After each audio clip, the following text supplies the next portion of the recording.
কক্সবাজারের পাহাড় ঘেঁষা বিস্তীর্ণ এই জনপদের নাম চা বাগান গ্রাম। ১৯৪৭ সালের পর চকরিয়া উপজেলার ডুলাহাজারা ইউনিয়নের এই জনপদটি ব্রিটিশ নাগরিক ডক্টর ওয়ালসন কিনেছিলেন চা বাগান গড়ার জন্য।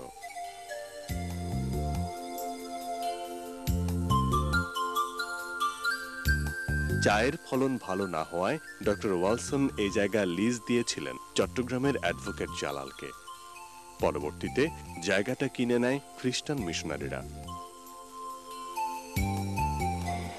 চা বাগান হওয়ার কথা ছিল বলেই এই জায়গা দিনে দিনে পরিচিতি পেয়েছে চা বাগান গ্রাম নামে।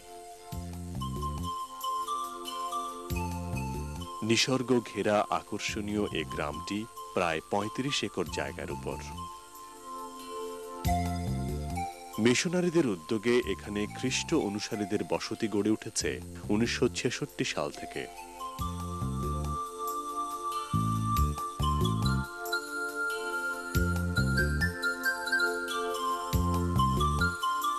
আর ১০টা গ্রামের মতোই স্নিগ্ধ সুন্দর এ গ্রামের জীবনধারা। ঘরদোর দেখে বোঝা যায় এ গ্রামের বাসিন্দারা বেশ অবস্থাপন্ন।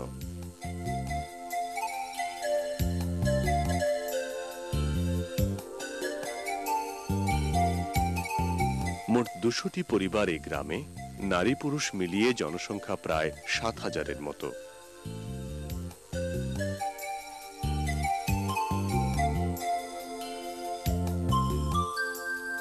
খ্রিস্টান অধ্যুষিত এই গ্রামটি কক্সবাজার এলাকার সবচেয়ে অগ্রসর গ্রাম হিসেবে বিখ্যাত।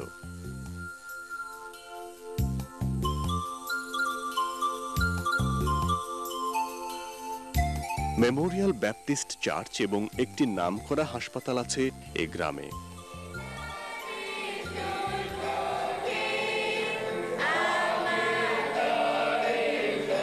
চা বাগান গ্রামের বাসিন্দাদের ৩ ভাগ খ্রিস্ট অনুসারী, বাকিরা মুসলমান ও হিন্দু।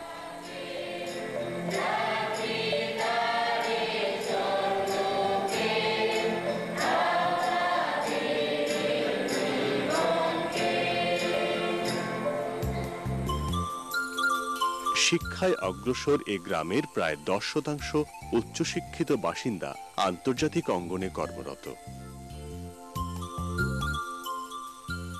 এ গ্রামের সীমানাতেই বাংলাদেশের একমাত্র সাফারি পার্ক ডুলাহাজারা। ইতিহাসে, ঐতিহ্যে, ঐশ্বর্যে অনন্য এক জনপদ এই চা বাগান গ্রাম।